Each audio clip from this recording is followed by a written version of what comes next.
Hi guys, samahan niyo pala kami today as we going to do our mini vlog. So, ang content po natin for today is a day in our life. So, kaming tatlo pala yung magva-vlog for today. Pupunta nga pala kami ngayon sa Nueva Ecija. May palaro kasi sa barangay namin ngayon. Ganito kasi sa barangay namin tuwing malapit na yung fiesta. I mean, hindi lang pala sa barangay namin, sa lahat palang barangay. Sobrang init nga pala ngayon dito sa Surigao. Kasing hot naming tatlo. Eme.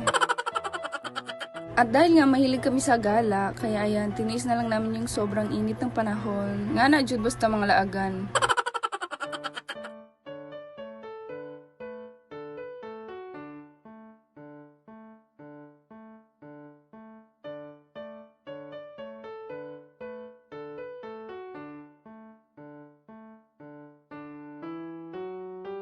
Hindi na nga pala namin natiis kaya sumakay na lang kami ng tricycle. Sobrang init kasi talaga dito sa Surigao. Tapos medyo malayo pa yung Nueva Gym dito sa amin. At nagmamadali na rin talaga kami dyan kasi baka hindi na namin maabutan yung naglalaro ng basketball. Sayang naman kasi pamasahay kung pupunta kami sa Nueva Gym na wala na yung mga naglalaro. Marami kasing gwapong player dito. Ayaw ko!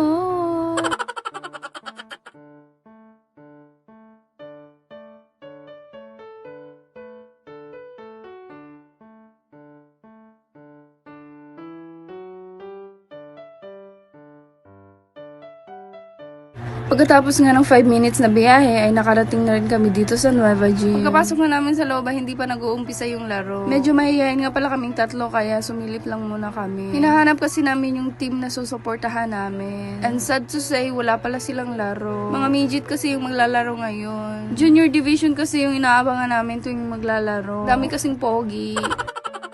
At dahil wala nga laro yung team na hinihintay namin, street food na lang muna kami. Sobrang nakakagutom rin kasi naman yung naghihintay ka sa wala. Kahit kami naman talaga yung late. Sobrang tagal nga pala binigay sa amin yung street food. Kailangan daw kasing initin. Masarap din kasi yung pagkain kapag mainit. Mirror selfie yarn. Ipapakita nga pala namin yung mga binibenta dito sa labas ng Nueva Gym. Meron silang hot cake, french fries, kwek-kwek, hotdog, siomai, fishball at palamig. Masarap at mura lang pala yung mga binibenta nila dito. Kaya yung mga nanonood, napapabili talaga dito. Ngayon ay pupunta na naman kami sa Arby's Bake Shop. Sobrang takaw kasi talaga naming tatlo. Kaya ayan, pagkatapos ng street food, bibili naman kami ng tinapay. Hindi pa kasi kami nag-breakfast. Kaya street food at tinapay na lang muna for the diet ang person. Tapos na nga pala kami bumili ng makakain. At may nakita nga pala kaming thrift shop. Malapit lang naman dito sa Nueva Gym. Kaya ayan, naglakad na lang muna kami papuntang thrift shop. Marami ring nagsasabi na sobrang mura lang daw ng okay-okay nila dito. Kaya napag-isipan namin na magtingin-tingin na lang muna ng mga damit doon.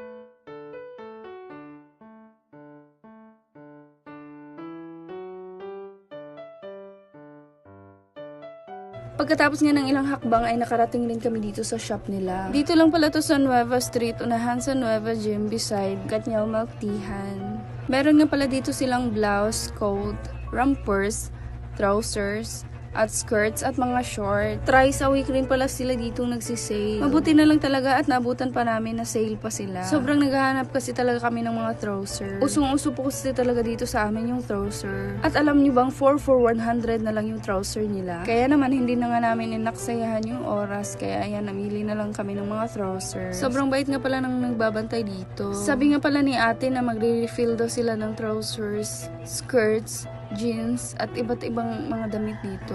Kaya ano pang hinihintay nyo? Arat na!